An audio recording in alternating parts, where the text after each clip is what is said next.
Shiva Shambhu, que sejamos todos amorosamente acolhidos na luz do Divino Ser e na frequência consciencial dos mestres do amor sabedoria. Abrindo nesta noite de quarta-feira, mais uma vez, o nosso estudo do oráculo védico, hoje trazendo esse arcano que tem por nome Jala. Jala literalmente significa água, né? E a imagem ou título do arcano é o lago. Antes de entrarmos na análise do arcano especificamente, nós sempre gostamos de fazer as correlações entre o mantra que preparou os nossos trabalhos, que sempre é ofertado pelo nosso querido Felipe, né? E hoje o mantra não podia ser mais auspicioso, pois que ele fala de Ganesha, ou de Ganapati, né? Que é, dentro da correlação com a carta, seria o terceiro elemento. Ali nós temos Krishna e Radharani, ou se quiserem, Shiva e Parvati, e Ganesha se coloca justamente como um terceiro elemento, como aquele que seria um filho.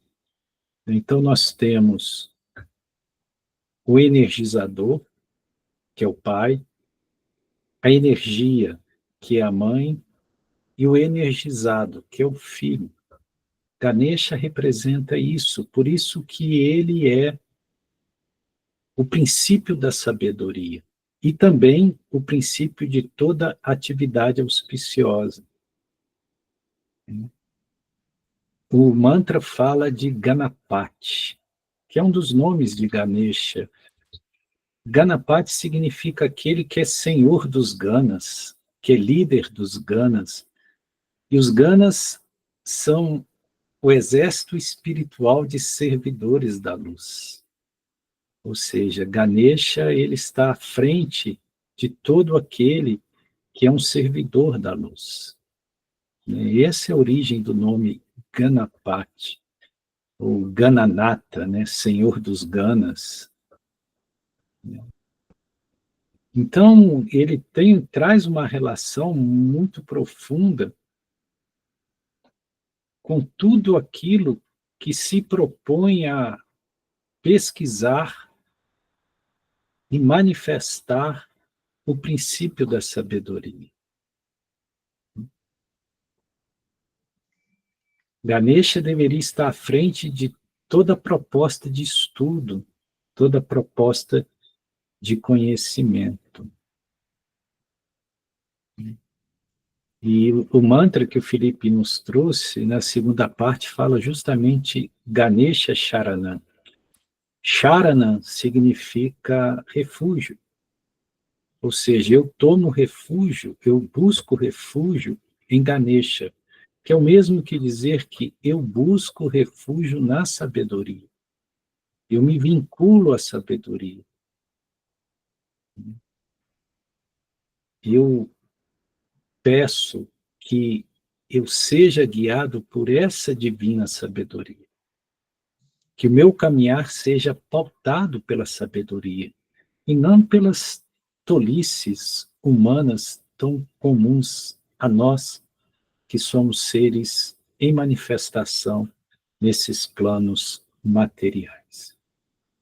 Então, mais uma vez, né, a nossa gratidão ao Felipe, né, a mestria com que ele tem conduzido todo o processo de harmonização, né, que é um trabalho maravilhoso, e podemos todos nós ter a certeza que estamos sendo curados no sentido mais lapidado e elevado do termo, pois esta é a proposta. Essas considerações preliminares postas, adentremos agora na análise da carta. Todos estão vendo a imagem. As imagens dos arcanos são sempre muito bonitas, muito atrativas. E ali, fazendo uma descrição do que está na carta, nós temos um lago, temos uma lua cheia no céu, e essa mesma lua refletida no lago, onde também repousa uma flor de lótus cor de rosa. Temos acima 3 flores de lótus também. Luciane, você poderia fechar seu microfone, por gentileza? Gratidão. Temos também 3 flores de lótus que estão numa sequência, que é fechada, semi-aberta e aberta.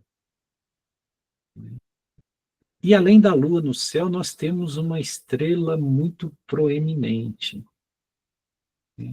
E acima de um lótus, como se estivesse saindo do próprio lótus, nós temos Radhakrishna, ou seja, Krishna e Radharani. E essa carta, ou esse arcano, se chama o lago, porque o elemento é água. Jala significa água. E o que é o elemento água? A que corresponde o elemento água? Justamente ao princípio emocional, ou corpo emocional.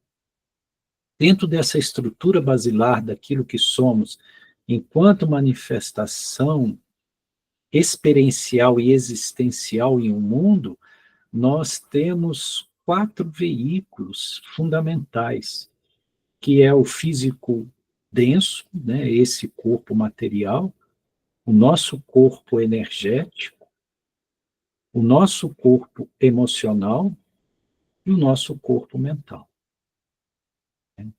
Esse aí é o que é chamado de quadrilátero inferior da manifestação, porque os nossos outros corpos, no somatório de 7, eles já não estão nesse plano, os outros 3 não estão neste plano. E, quando nós lidamos com o elemento água, nós estamos tratando deste corpo específico, que é o nosso corpo emocional. E, obviamente, que, quando nós falamos de corpo emocional, nós falamos do amor. Então, esse arcano vai falar muito do amor. Só que, para que possamos abordar esse tema do amor, nós precisamos ser muito criteriosos, pois que amor, no plano material, é muito confundido com paixão, com manifestações que não são propriamente aquilo que esse aspecto, que é prema, que é amor, quer realmente significar.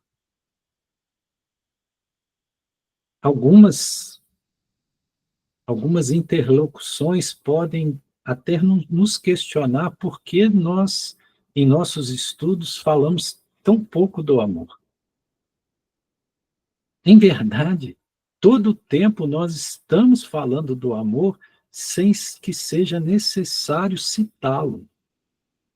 Pois todo esse aspecto do amor, do conhecimento ou da sabedoria, não pode ser dissociado do amor.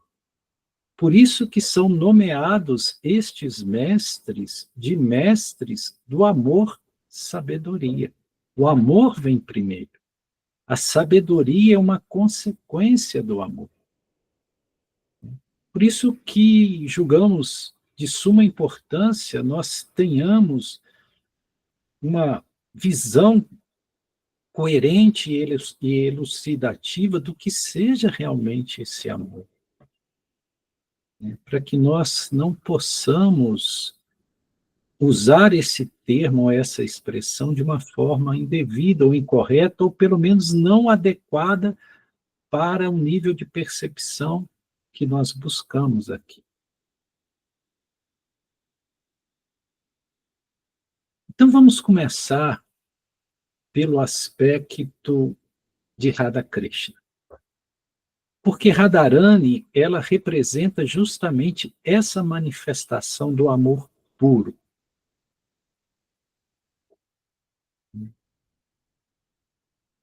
Resgatando um pouco da história de Krishna e Radharani, Krishna, quando era criança, ele foi criado nos bosques de Vrindavana. Ele era um pastorzinho nos bosques de Vrindavana. E daí vem os nomes de Krishna como Govinda ou Gopala. Tanto Govinda como Gopala significa aquele que pastoreia as vaquinhas. E nós, obviamente, já ouvimos falar muito, tanto de Govinda como de Gopala. Todos esses nomes são associados a esse primeiro período de Krishna, quando ele era um pastor, né, de rebanhos em Vrindavana, que ele passou uma parte da vida dele, a infância até o começo da juventude apenas. E Krishna encantava as gopis. As gopis são as pastoras, né?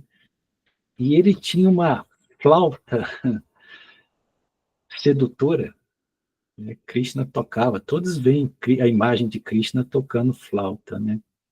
Essa flauta, ela tem um símbolo muito profundo, Murali, né? Essa flauta chama-se Murali, né?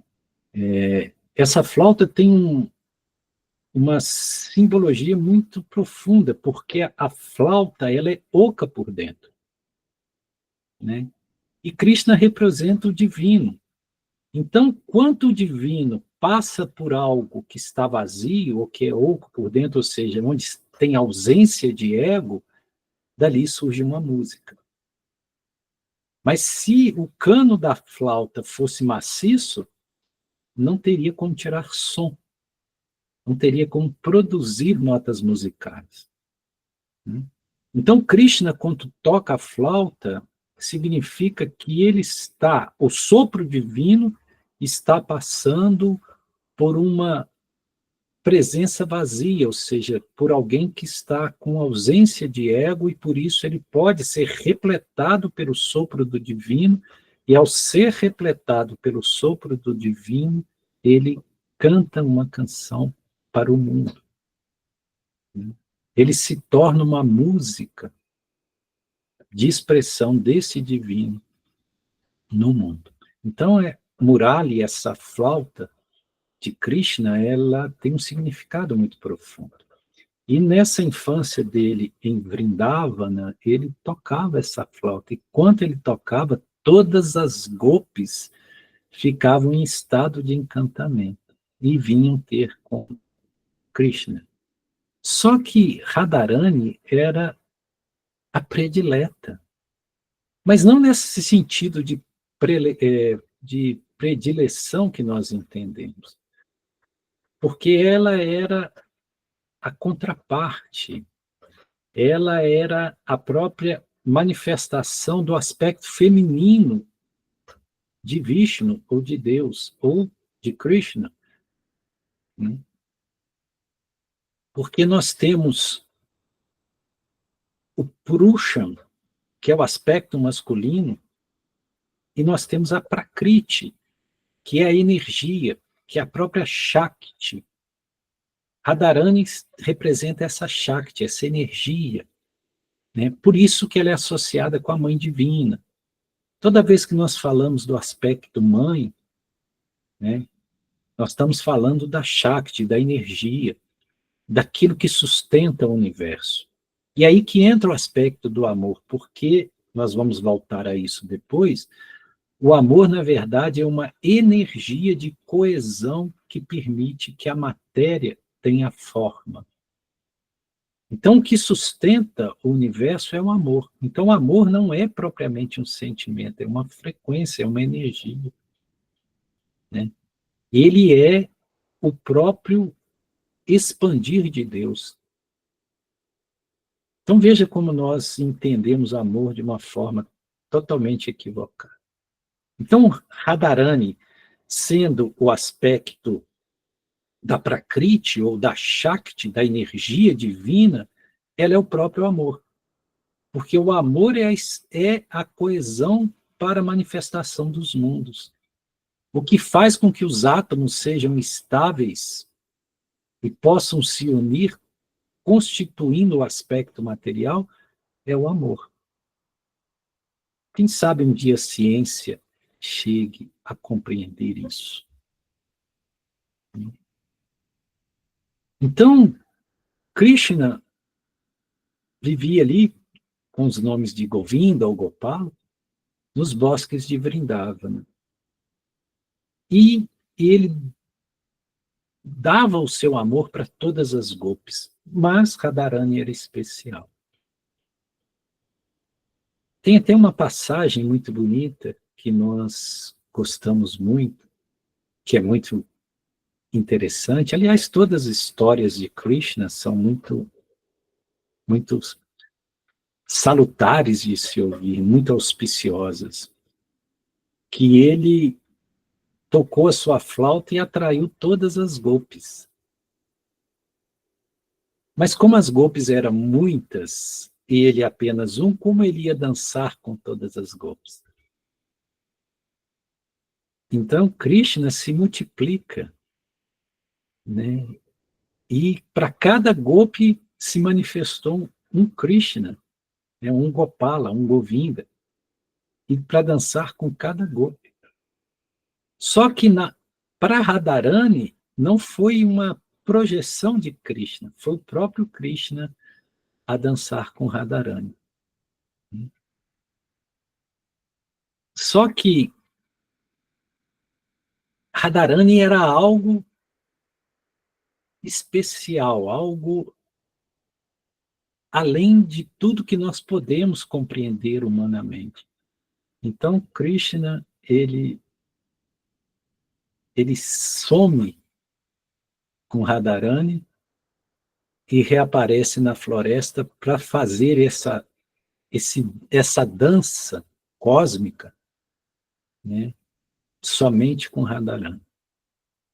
E claro que quando nós falamos dessa dança cósmica, nós estamos falando do princípio da criação, da sustentação do universo. Porque Krishna é um elemento de segundo raio, ele é sustentação.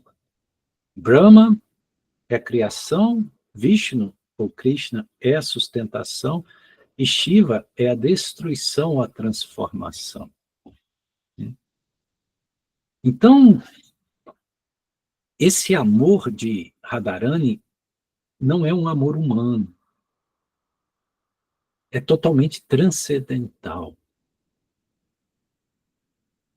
E como nós dissemos, chegou um tempo em que Krishna deixou Vrindavana, né? E aí começa toda uma história muito bonita fora de Vrindavana. E aí, quando ele deixa Vrindavana, Radharani não mais vê Krishna. E ela se torna a expressão da saudade infinita por Krishna. É isso que é chamado de amor em separação, amor em separatividade. Qual a analogia disso conosco? Que isso é que é importante. É porque nós também vivemos esse aspecto do amor em separação. Por quê? Porque nós viemos do divino. Nós somos o divino. Só que quando nós entramos no plano material, nós temos essa sensação da separação, ou esse sentimento da separação. É como se Deus estivesse ausente.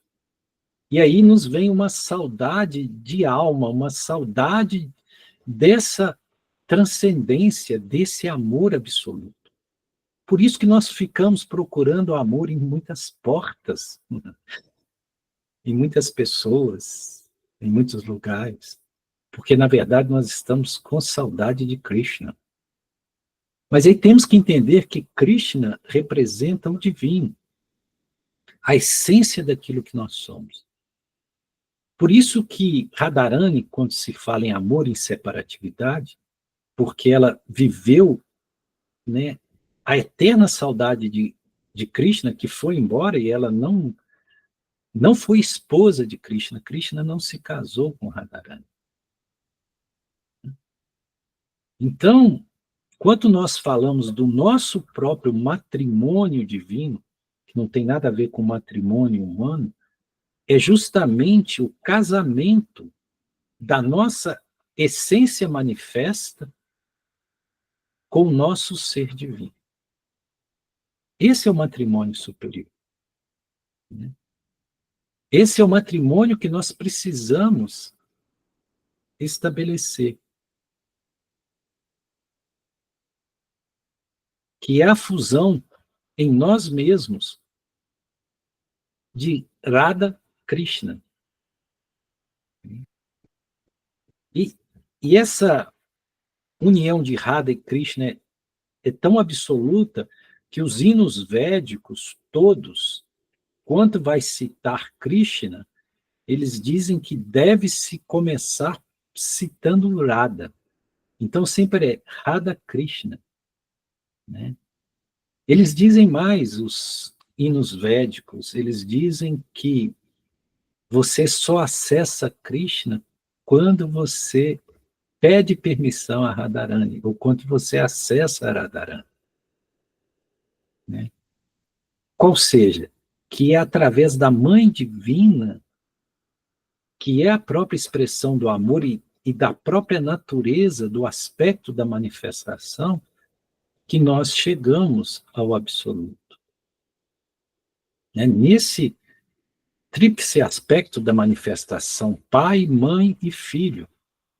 É que aqui no Ocidente foi, né, tiraram a mãe e colocaram o Espírito Santo, porque não se podia ter o aspecto feminino em Deus dentro da nossa tradição, porque na nossa tradição Deus é apenas masculino. Então fica o Pai, Filho e Espírito Santo. Esse Espírito Santo masculino, na verdade, é a mãe, é a mulher, é o princípio feminino, que foi negado. E claro que isso gera uma neurose teológica. Isso que nós temos no Ocidente é uma neurose teológica, pela negação do aspecto feminino. Então, o amor que está manifestado no princípio aquífero, né, a água representa esse aspecto.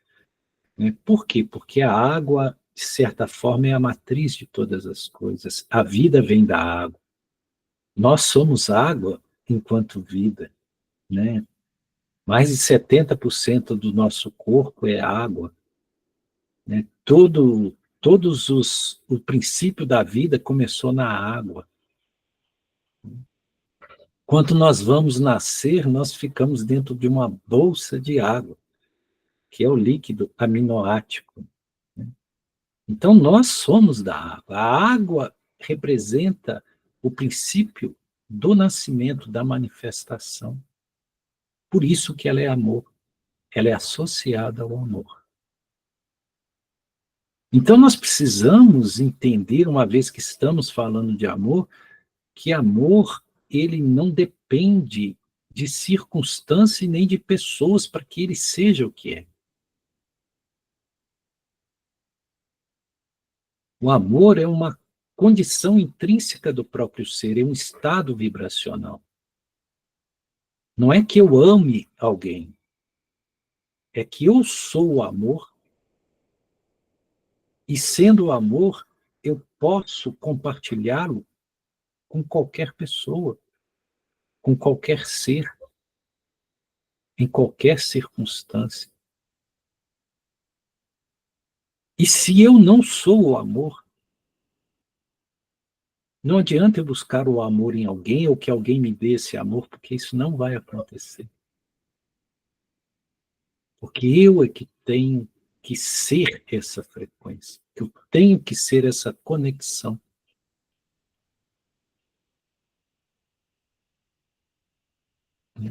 O amor é algo muito mais profundo. Né?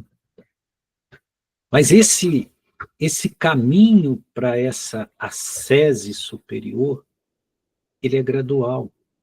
Ele começa com uma sementinha que brota e vai crescendo até virar uma fluorescência completa. Por isso que nós temos ali 3 lótus em sequência, um botão ainda não aberto, outro semi-aberto, para que o terceiro esteja realmente aberto, né? Isso querendo mostrar que esses estados, eles são cultivados. Esses estados frequenciais do amor divino, eles dependem das nossas frequências internas, do nosso cultivar, né, na constância da entrega e da relação com o divino. Então, depende de nós. Depende das nossas frequências, né, dos nossos estados interiores. Onde nós colocamos o nosso foco? O que realmente nós buscamos? E o fato das flores de lótus serem rosas é óbvio, porque é a frequência do amor divino, né? Vejam que o rosa, ele nasce da combinação do vermelho com o branco. É como se fosse um vermelho atenuado, porque o vermelho é a paixão, é a intensidade. O rosa é a contundência com suavidade. É a paixão abrandada. É como se fosse o vermelho num tom suave. Essa é a frequência.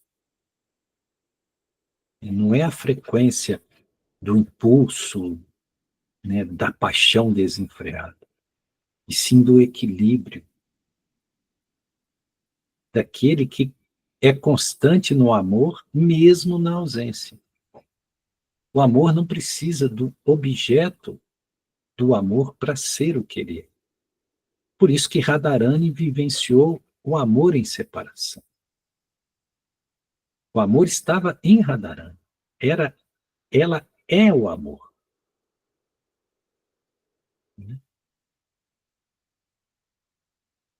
E é interessante também nós vermos no oráculo de hoje a figura projetiva da lua no lago. Veja bem, a lua em si já é um espelho de reflexão. Porque a lua, principalmente a lua cheia, o que ela reflete? O sol. Então, quando nós entramos na noite, nós falamos da noite muito recentemente, e noite não tem um aspecto negativo apenas, ela tem um aspecto muito positivo. Por quê? Porque o aspecto da noite é o aspecto da introspecção. Então, quando nós falamos do sol ou do dia, nós estamos falando de um aspecto extrovertido. Quando nós falamos da noite e da lua, nós estamos falando da introspecção. Por isso que a noite sempre é associada com o aspecto feminino e o dia com o aspecto masculino.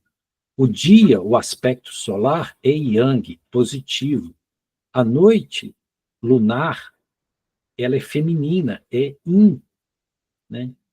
Então, quando nós falamos do aspecto feminino, introspectivo, uterino, nós estamos falando da noite. E nós temos que ter esse equilíbrio entre noite e dia. Nós temos que ter o equilíbrio entre os aspectos solares e os aspectos lunares regendo aquilo que somos, porque senão entramos em desequilíbrio. Então, o fato de ser noite também é muito importante, porque está falando de quê? De mundo íntimo. Está falando do ser consigo mesmo, a introspecção. a regência uterina, aquilo que cria. E aí nós temos a Lua refletida no lago. E a Lua em si já é um espelho de reflexão de quê? Do Sol. Quando se faz noite na Terra, a Lua aparece no céu para refletir o Sol, para trazer luz onde é a escuridão. E quando essa Lua cheia se reflete no espelho da água, que é um lago, aí nós temos o terceiro aspecto, o segundo aspecto da reflexão. Então, quando nós olhamos para uma Lua refletida na água de um lago, nós estamos vendo a reflexão de uma reflexão. A projeção de uma imagem de uma imagem.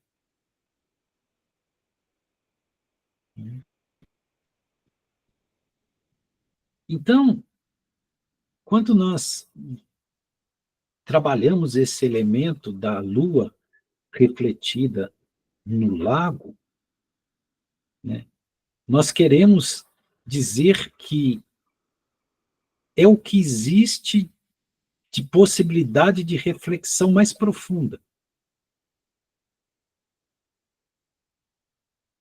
Aquilo que mergulhou no submundo, aquilo que mergulhou nos nossos próprios porões, é um caminho que a luz fez para chegar naquilo que está mais fundo em nós mesmos, mais dentro.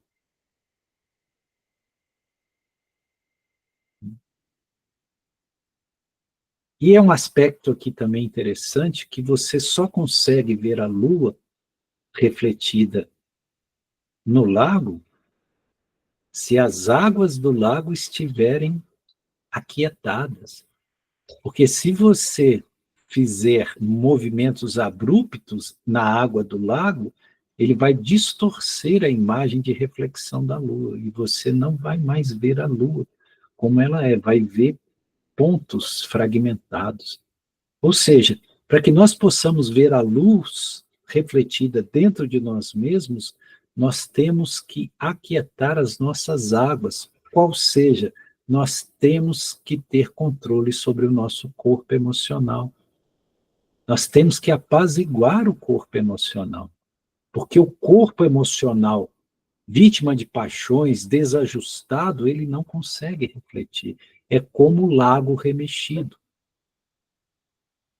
O lago remexido, ele cria ondas, ondulações na sua superfície, além de subir todos os sedimentos que estão no fundo, tornando a água turva. Então não há reflexão. Isso quer dizer que, enquanto os nossos sentimentos estão contaminados, nós não conseguimos refletir a luz do divino. Então, o trabalho espiritual, ele tem que passar também pelo nosso corpo emocional. A qualidade do que sentimos. Quem é vítima de muitas paixões, e quando nós falamos inveja, ciúme, raiva, tudo isso é uma forma de paixão. Então, isso conspurca a água do lago. E aí não há reflexão da luz. Nós não encontramos o reflexo da lua dentro de nós.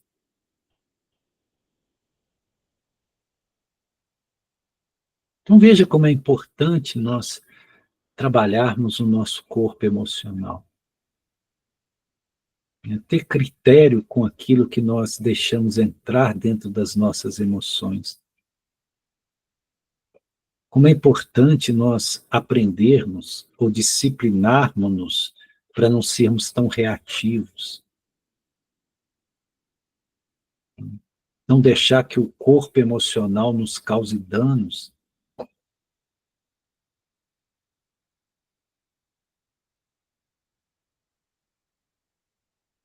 Lembrando que o aspecto Radha Krishna, que é o aspecto amor-sabedoria, ele está pairando por sobre o lago. Ele rege o lago.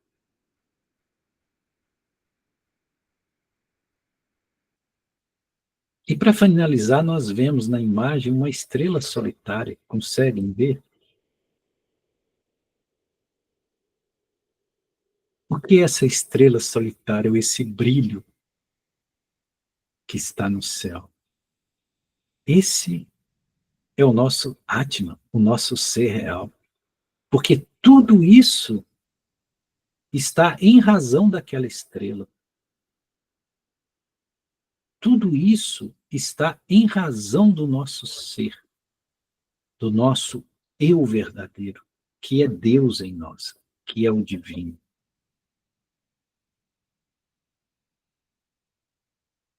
Então, todo o nosso foco que começa no reflexo da lua na água, vai para a lua, depois ele migra para onde? Qual é o ponto final dessa jornada? É aquela estrela autoluzente. Porque a lua não é autoluzente. Aquela estrela é autoluzente. Aquela estrela é o próprio Supremo, que não é diferente daquilo que somos em essência. Esse é o ponto. E acreditamos que se nós conseguimos entender isso, ou sentir isso como coerente naquilo que somos e manifestamos, nós já fizemos um avanço muito grande. Esperamos nós que todas essas visões trazidas por esse arcano faça coerência, seja coerente para cada um de nós. Porque, de certa forma, este arcano, ele traz um mapeamento das nossas condições mais sensíveis, mais sutis.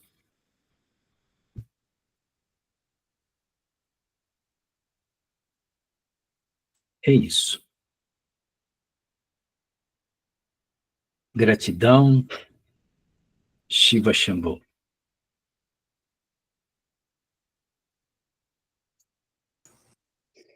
Gratidão, Gayan, Shiva Shambho. Está aberto agora para as pessoas que quiserem se colocar, quiserem falar alguma coisa, alguma reflexão.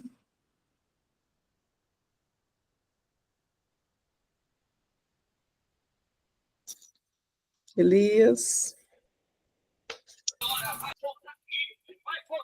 Esse assunto me conectou-se bem comigo. E no encontro, na semana passada, da apometria, lá em João Pessoa, eu tive a oportunidade de sentir, o privilégio, né, de sentir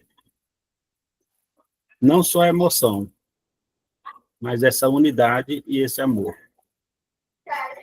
Foi tão grande, pela primeira vez, foi tão grande, eu senti que era como se tivesse multiplicado por 10. Né? E a minha vontade era só de transferir ou multiplicar para o grupo que estava em volta. E exatamente como o Gaia falou, o campo das pessoas, a maioria, em sua maioria, estavam entristecidas. E naquele movimento que eu fiz, de transbordar aquela alegria e aquele amor para com todos que estavam ali no grupo, estendido às suas famílias. E eu tive o maior prazer de sentir, pela primeira vez, entrar na frequência da unidade. Já sentimos naquele outro encontro, lá em Caparaó, o não tempo, né? A questão de sentir aquele não tempo. E esse foi da unidade, onde tudo não era ondas. Entrando no campo, onde tudo era ondas. A frequência, tudo se entrelaçava. Até tem um filme chamado As Bruxas, onde elas teciam através das linhas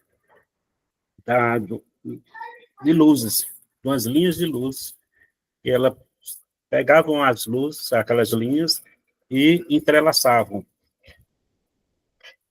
e chamavam de tecelãs, né? As tecelãs. E elas, essas bruxas tecelãs, elas teciam e criavam a realidade a partir daquele momento. Oi? E eu me senti realmente Sei não. nessa frequência Ouviu? deste amor, desta alegria. É isso que eu gostaria de compartilhar com você. Hoje também esteve lá, ele, como viu de fora, ele pode até falar um pouco também. Perfeito, Elias. Gratidão, né, por compartilhar conosco das suas emoções. George, gostaria?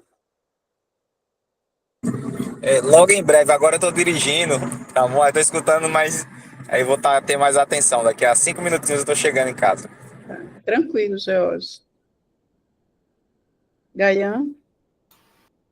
Essa experiência ou vivência do Elias e o relato que ele fez, pena que ele fez um relato muito breve, eu queria que ele tivesse se estendido mais. Mas isso me deixa extremamente sensibilizado, porque não é mais teoria, não é conhecimento conceitual de algo, é vivência. Porque quando você realiza que você tem a vivência, você não precisa mais nem das crenças, nem das teorias. Por quê? Porque você experienciou. Né? Porque você vivenciou. A vivência é tudo. Então, a partir da vivência, o Elias não precisa mais de ficar com conjecturas sobre o que é a unidade, ou o que é essa experiência transcendental. O que o Elias teve foi uma experiência transcendental. Mas por que o Elias teve? Porque o Elias cultivou. Porque o Elias buscou. Porque o Elias se alinhou e acreditou, se entregou. Tem que haver entrega. Porque se o Elias estivesse em dúvida e resistência, isso não ia acontecer. Então, esse relato do Elias, ele vale mais do que muitos livros lidos sobre esses assuntos. Por quê? Porque é um testemunho.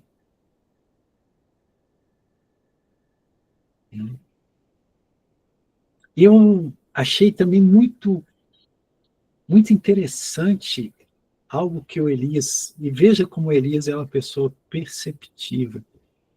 Ele disse, como lá em Caparaó, nós experimentamos a ausência de tempo. E foi verdade, aquele trabalho ali foi um trabalho de tirada do tempo, de suspensão do tempo, para a vivência de um princípio de atemporalidade ou de eternidade. Né? E é interessante que, objetivamente, nós não falamos especificamente sobre isso. Né? E o Elias percebeu claramente e sentiu isso aí. Né? Então, veja, o que é um coração que se purifica e consegue vivenciar os aspectos do divino. Então, isso é maravilhoso. Isso é maravilhoso. Eu me sinto feliz de ouvir esses relatos do Elias. Pena que ele foi muito econômico. Muito econômico. Né? Ele poderia ter se expandido mais. Nós vamos voltar para Budali, que a Letícia quer também compartilhar. E hoje eu não abro mão de ouvir o Felipe, porque são aspectos muito ligados à percepção que o Felipe também traz. Então vamos lá. Perfeito. Gratidão, Elias. Letícia. Boa noite. Boa noite, bem-vinda. Minha cabeça está dando faíscas aqui, da partilha de hoje, deixa eu me organizar. Quando foi domingo, eu coloquei um mantra que o Felipe tinha colocado da sexta. E aí, logo depois, veio esse mantra de hoje, que tocou hoje. E eu me conectei muito com esse. Foi exatamente esse que tocou hoje. E aí, tive até um momento, assim, né? Coloquei em posição ali de lótus, de respiração e tudo. E aconteceram várias coisas ali. Foi muito bom no domingo à noite. Essa mudança de frequência através desse mantra. E eu sentia muito forte essa busca por esse mestre, que era Ganesha. E eu tenho uma estátua dele aqui. E aí eu estava olhando para ela, a sensação que ela tinha até a vida. E foi muito bom. E aí, quando essa música toca hoje, né, e aparece essa carta, me fez uma associação de coisas. Antes da partilha, eu estava numa situação com uma das minhas irmãs, e eu tenho irmãs que elas são gêmeas. Elas são mais novas do que eu. E eu tô com uma situação com elas que tem me gerado desconforto. E esse desconforto tem se manifestado no meu cardíaco diretamente, fisiologicamente. E antes de entrar na partilha, eu estava falando com uma delas e aí eu parei de falar e falei: "Me dai-me sabedoria". Falei alto assim e fui tomar banho. Aí entrei na partilha, tocou a música, né? E trouxe essa questão da sabedoria. E nós três, eu e as minhas irmãs, temos uma tatuagem que é a lua com o lótus e a água. Nós três fizemos juntas. E a gente sabia que tinha algum significado ali entre nós, né? Mas eu achei que parece até uma sincronicidade ou uma coincidência talvez mais bobinha, mas fez todo sentido, porque eu precisava encontrar uma resposta que talvez eu mesma já sabia, mas veio a confirmação de como resolver essa questão entre nós. E ficou muito claro que... E aí, tipo, é uma coisa que eu estou adiando por conta do emocional, por medo do que eu vou sentir, por não conseguir dar conta, por piorar o que eu estou sentindo já emocionalmente, por magoar o outro, né? E aí me trouxe todas essas questões, assim, de como eu domino o emocional para que a sabedoria e o amor estejam amparando esse processo, para que limpe isso e não adicione mais carga do que já tem. Então, me veio um pouco dessa reflexão, né, para essas relações. E aí, para revelar o nome da minha bebê, ela vai chamar Inayá. E ela, em Tupi-Guarani, significa olho d'água, fonte de água pura, a pureza que brota. Então, isso para mim foi muito significativo, ter visto todo esse significado, assim, fez todo um sentido, e eu só agradeço, assim, por receber esses direcionamentos, né, e peço a força para execução, para que eu não fique no campo só da reflexão, mas eu vou no campo da ação. Então, gratidão. Gratidão a nós, né? Que linda. Linda experiência, mais uma experiência transcendental, né, Gaia? Sim, Exatamente. e que nome lindo! Nossa, fiquei encantado. Lindo, né? Que coisa mais linda! Fonte de água pura. Que coisa mais linda!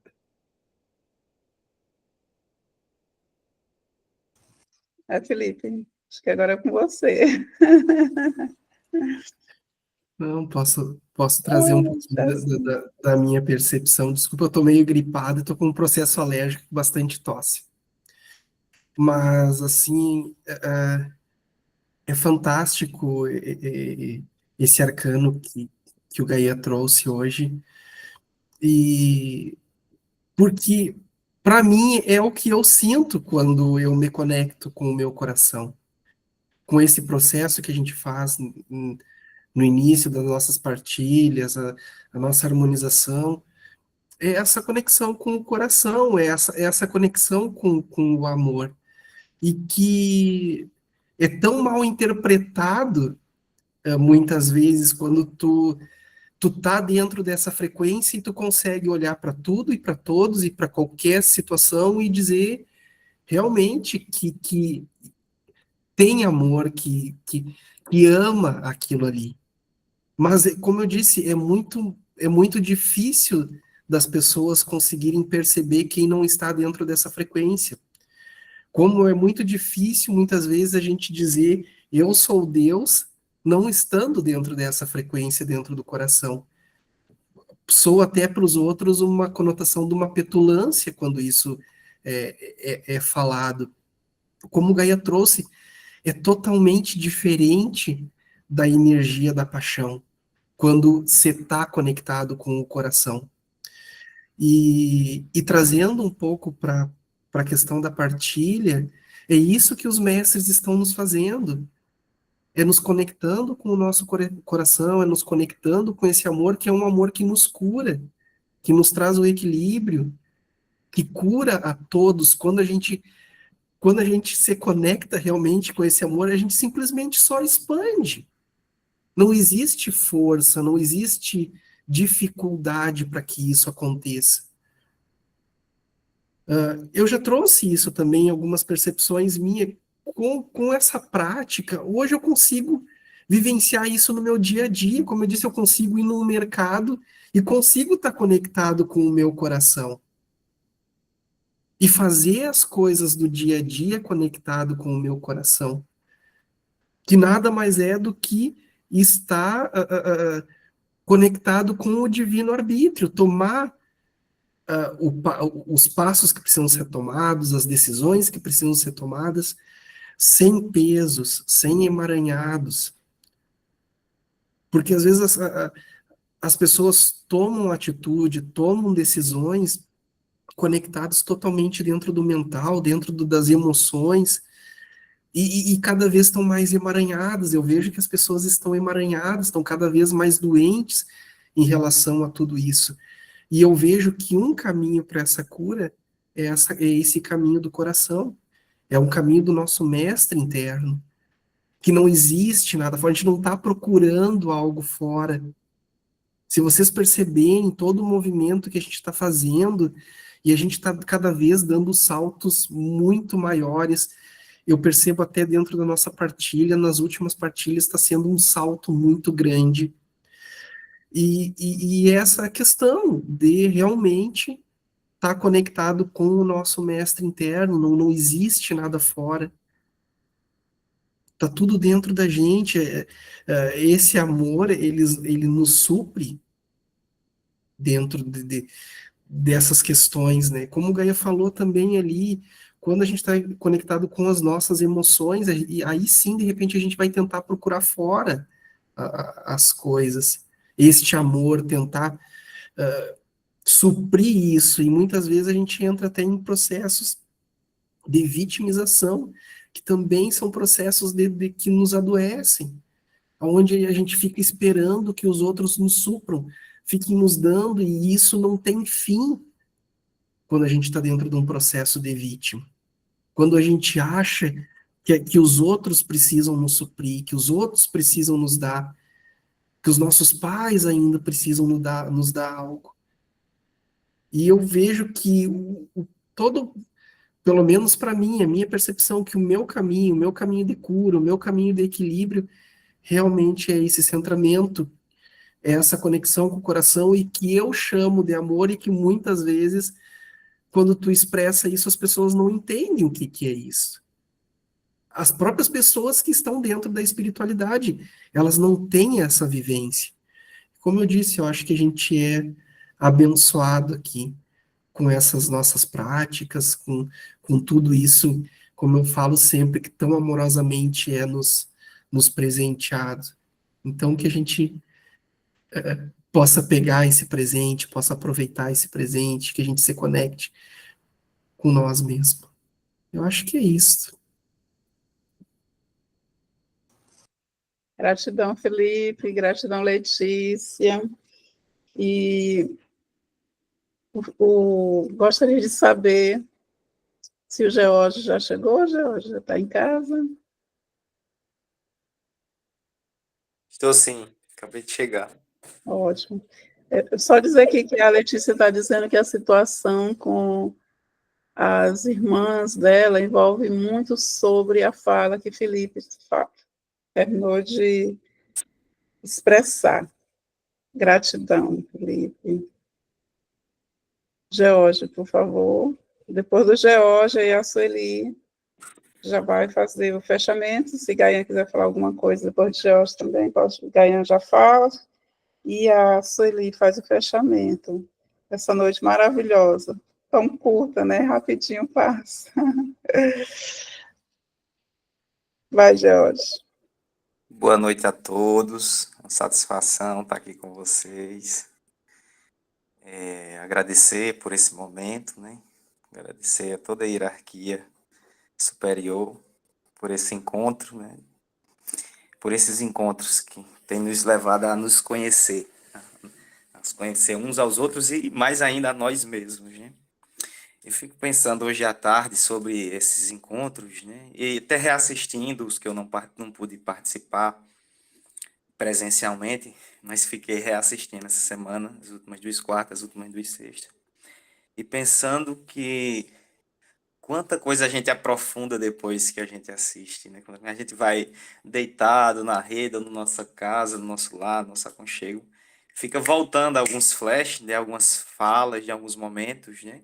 Que estão nos nutrindo, né? Nos expandindo, mudando nosso olhar, ampliando nossa visão sobre si, sobre o outro, sobre o mundo. E isso, como uma partilha rica como essa de hoje, né?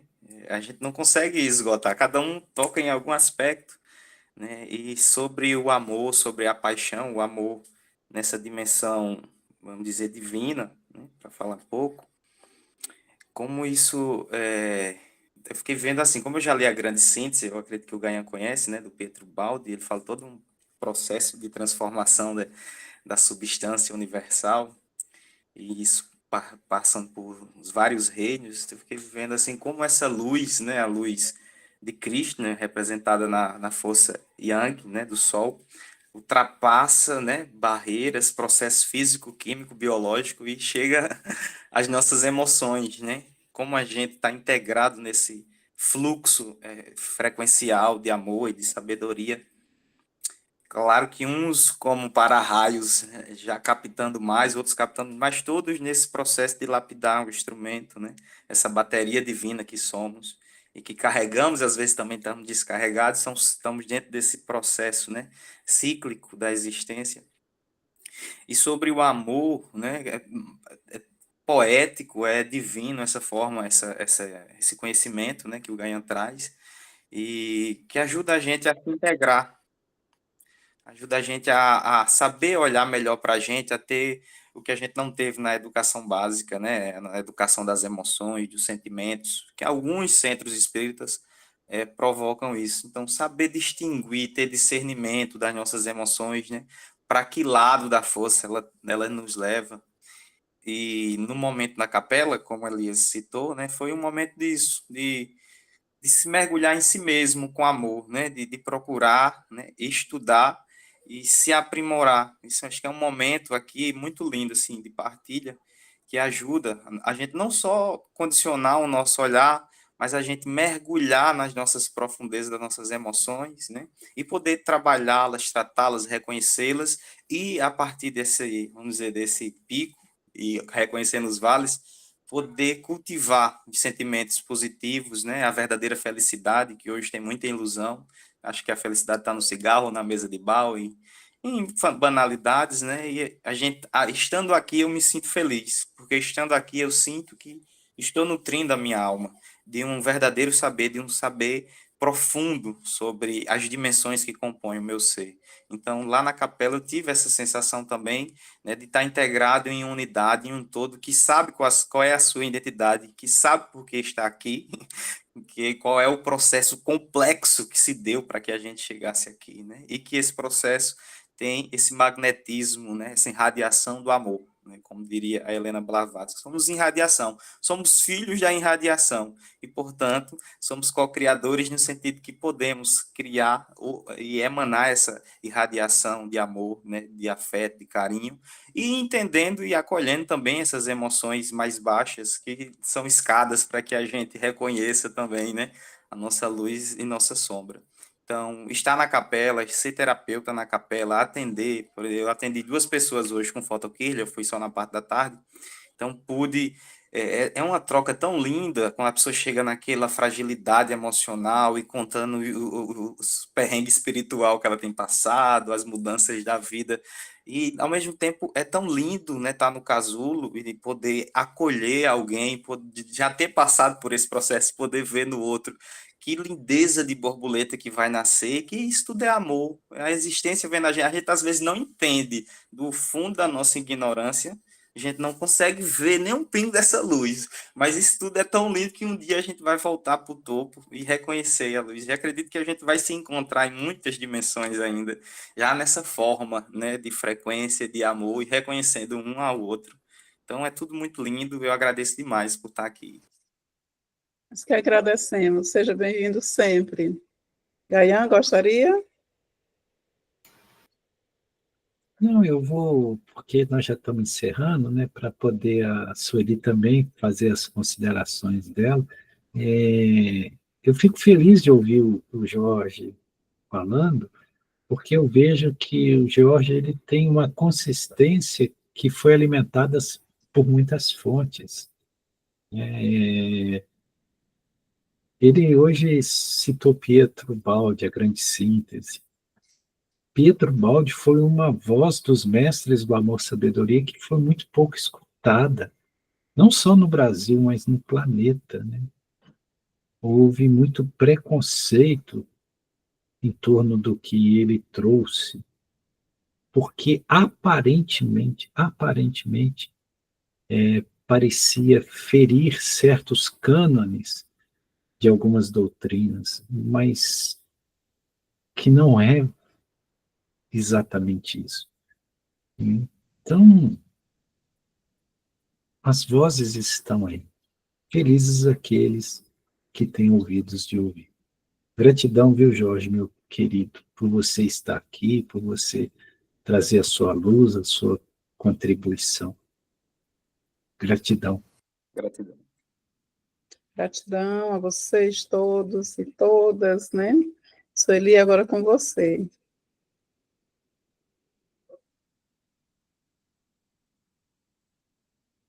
Sueli?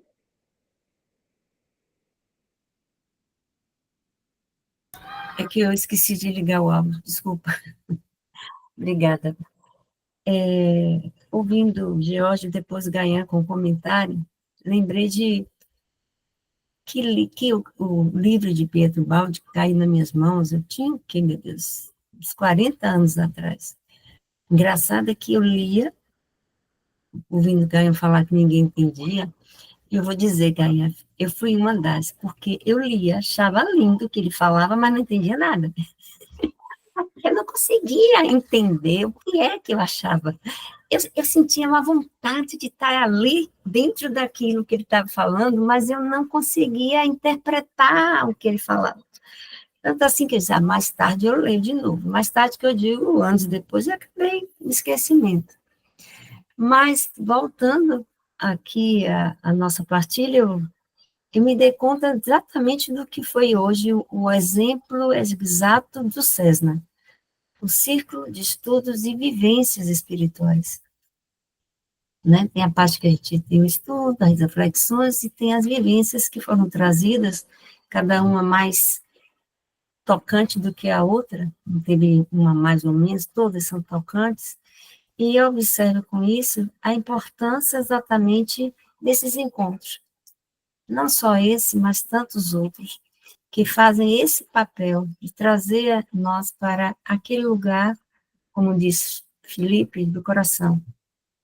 Né? Esse exercício que o Felipe vem trazendo, as harmonizações, eu realmente tenho buscado fazer uma prática deles diariamente.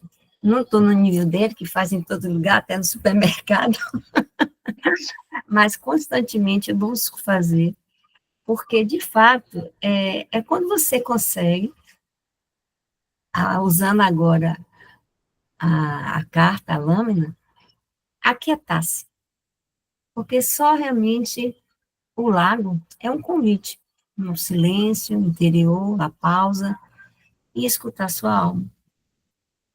A mente que é agitada, nessa hora, ela se aquieta pela água interior, onde as emoções são tranquilizadas, no sentido de que, como foi dito, no controle, não é bem um controle, é uma compreensão de que as emoções, elas precisam ser renovadas, com outro padrão.